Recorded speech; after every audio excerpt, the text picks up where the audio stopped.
जी, इस समय बता दें कि जो वायुसेना अध्यक्ष हैं, वायुसेना प्रमुख, वो कुन्नूर के लिए रवाना हो गए हैं। मंजीत, ये जानकारी आ रही है?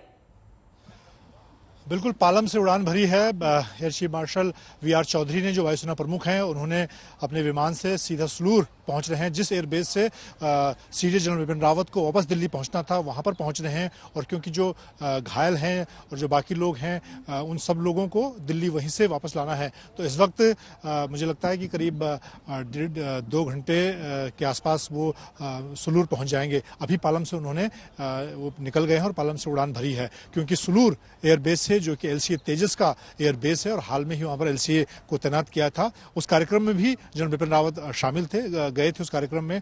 और अब हाल में जो नए वायुसेना प्रमुख हैं, air chief marshal VR Chaudhari, वो इस वक्त वहां पहुंच रहे हैं।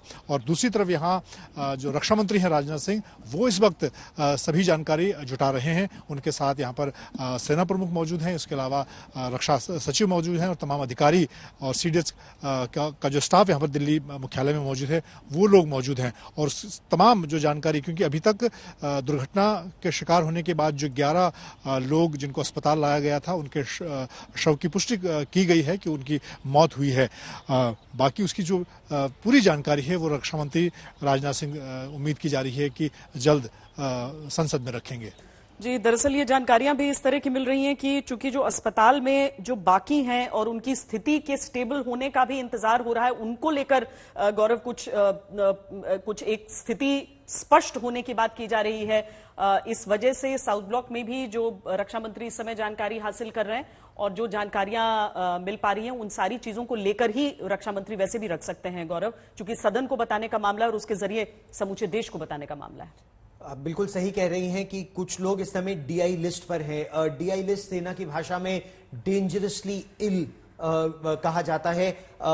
हालांकि जो अब अस्पताल में सेना के आला अधिकारी पहुंच चुके हैं, जिन लोगों को रेस्क्यू करना था उनको रेस्क्यू करके, और जिन पार्थिव शरीरों को शरीर को भी वहां लेकर जाना था, वो सब अब औपचारिक पुष्टि हो रही है। लेकिन सेना का भी एक नियम होता है जिसके आधार पर आइडेंटिफिकेशन, पॉजिटिव आइडेंटिफिकेशन किया जाता है और उसके आधार पर दस्तावेज बनते हैं। तो अब जो सूत्र हमें बता रहे हैं वो कार्रवाई चल रही है, और इसीलिए वायुसेना अध्यक्ष air chief marshal VR Chaudhari भी सुलूर एयर डैश कर रहे हैं, जल्द से जल्द वहां पहुंचने का प्रयास कर रहे हैं, ताकि जो लोग डीआई लिस्ट पर हैं उनको आरआर हॉस्पिटल, जो दिल्ली में रिसर्च एंड रेफरल हॉस्पिटल है, अगर वहां लाने की आवश्यकता हो तो वो कार्य भी किया जा सके।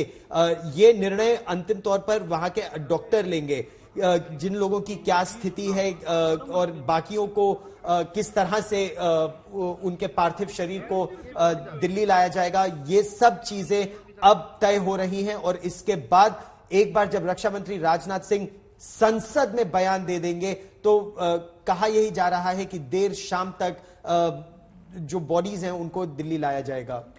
अभी तक जो जानकारी हमारे सामने है, हम सिलसिलेवार एक बार आपके सामने रख दें, क्योंकि इस हादसे की खबर आई। सबसे पहले यह बताया गया कि वायुसेना के एक विमान में सवार होकर सीडीएस जनरल बिपिन रावत अपनी पत्नी और अपने ऑफिसर्स के साथ निकले थे, रास्ते में थे, जब कुन्नूर में उनका ये विमान दुर्घटनाग्रस्त हो गया।